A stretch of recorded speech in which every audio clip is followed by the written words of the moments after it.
धनुष पे बसाते हैं और जोर लगाते ही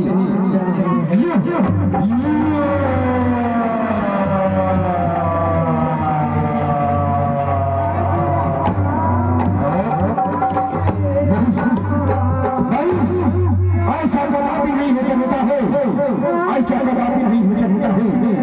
लंकेश के रहते हुए लंकेश से ये धनुष नहीं पाता है, ऐसा भी हो सकता है। इस धनुष में से देवताओं की जान है जो लंकेश धनुष नहीं पाया है। अरे मूर्खों, मैं तो सोच रहा था ये साधारण धनुष है, लेकिन ये कोई साधारण धनुष नहीं है। लेकिन मैं भी लंकेश हूँ, मैं भी धनुष उठाए बिना हिलने वाला नहीं हूँ। जय जय शिव शंकर। मुझे शक्ति दे समझो, आज लंकेश की इज्जत की सवाल है। आज लंकेश ये धनुष नहीं पाता है, ऐसा नहीं होना चाहिए। मुझे शक्ति दे समझो, इस धनुष को उठाओ और सीधे के साथ सारी रचाऊं और फिर खाओ। आओ सब मिलकर धनुष को उठाते हैं। आओ आओ पैरों चढ़ाओ, आओ सब लगाओ जोर और इस धनुष को उठाऊंगा। सब मिलकर जोर लगाए मेरे साथ को और मैं इस धनुष को उठाऊंगा। जोर लगाओ, सावधान सावधान। हे देश देश की राजा, हे देश देश की राजा, हम किसे कहे बलशाली है, हमें तो मालूम आज हुआ ये भी वीरों से खाली है, ये भी वीरों से खाली है। धिक्कार है, ऐसे ऐसे ये खाए तो धिक्कार है। इस धनुष को उठाने के बाद तो दूर की है, इस धनुष को कोई हिलाने का ही चेष्टा नहीं कर पाया है। और जब किसी ने अपने आप को शक्तिशाली कहते, मुझे क्या तो होता इस जमाने में जो सबके चमकार है, सबके चमका पुरुष ही का पुरुष है, तो ऐसे जमाने कभी नहीं बोला। करूं तो क्या करूं, इस धनुष की मान रखूं तो मेरी पुत्री सूरज कुमारी रह जाएगी, और मैं अपनी पुत्री सीता की शादी कर लूं तो सारा संसार मुझे कलंकित कहे, सारा संसार कहेंगे कि महाराज जनक जो एक छोटी सी पत्नी क्या पूरा नहीं कर पाया है। मुझे तो अपने आप को दुख होता है, इतने इतने बड़े योद्धा है, देवता दानव गंधर्व सबके सबक से वेशभूषा बदल के आए, परंतु एक ही वीर पुरुष धनुष नहीं उठाए पाए हैं। इस सभा में लज्जा से झुके हुए सिर सबको सबका पुरुष का पुरुष दिखाई देता है। कोई भी वीर पुरुष नहीं है, कोई भी वीर पुरुष नहीं है। इतना शुरू से ही लखनलाल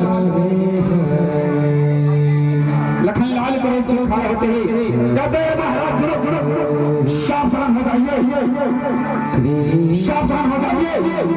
आपने ये कैसे कह दिया है महाराज, इस जमाने में चमके चमकार है, आपको क्या होना चाहिए महाराज।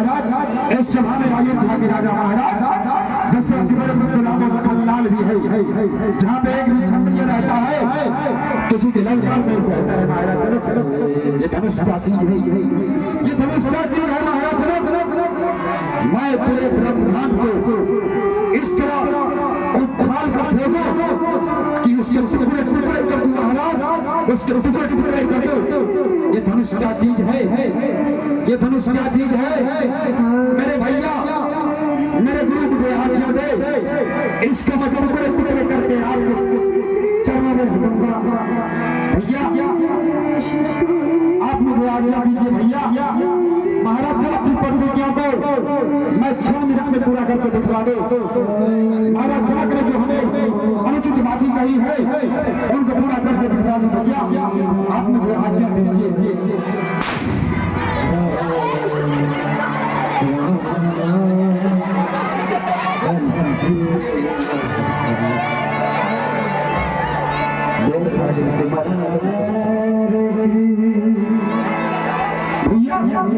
आप मुझे आज्ञा दीजिए भैया, मैं महाराज जनक की पत्नी को पूरा कर दिखला दूं।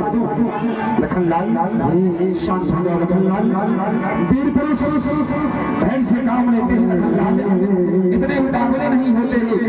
पूछो लखनलाल उनसे जाकर जिनके घर में एक पुत्री शादी योग्य है और किसी कारणवश उसकी शादी ना हो पाए तो पिता से जाके पूछो उनके दिल में क्या गुजरता है।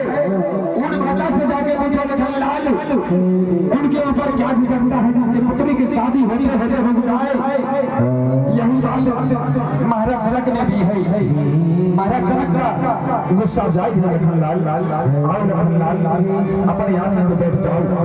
समय आने पे सब कुछ हो जाता है क्योंकि कहते हैं ना समय से पहले भाग्य से ज्यादा मनुष्य को कुछ नहीं मिलता है। बैठे लखनलाल कुछ देर है सब समस्या का समाधान हो जाएगा। महाराज जनक कहते हैं ये देश के राजा हमसे यदि जाने आने में कोई गलती हुई हमारी वाणी से कोई चीज ठेस पहुंची तो आप हमें क्षमा करेंगे। मैं किसी को ठेस पहुंचाना नहीं चाहता। मैं अपने आदेश में आकर कुछ बोल दिया।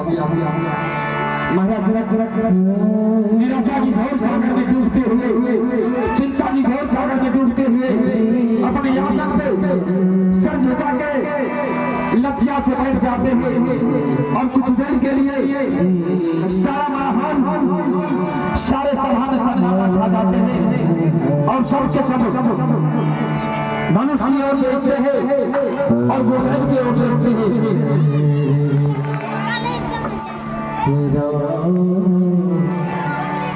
कुछ देर के बाद महर्षि गुरु विश्वामित्र अपने सिंहासन छोड़ खड़े खड़े हैं और मैया का पूछो भगवान श्री राम से कहते हैं राम उठो राम।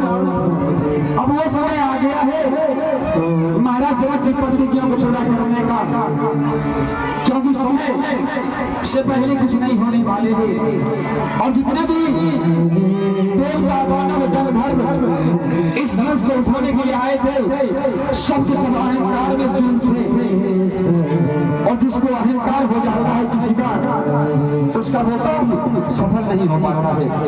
इसलिए अहंकारी कभी भी इस धनुष को नहीं उठा पाते। जाओ लखनलाल धनुष को उठाओ और महाराज जनक की प्रतिज्ञा को पूरा करो।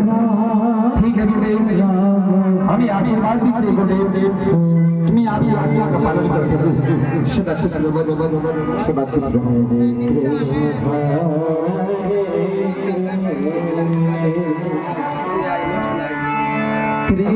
भगवान श्री राम धनुष को प्रणाम करते हैं और चारों दिशाओं को प्रणाम करते हैं।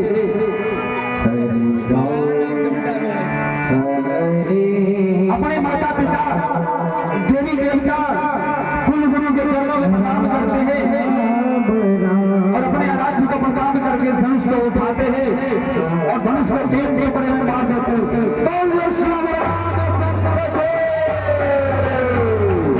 नहीं हुआ दो बार बजाएंगे।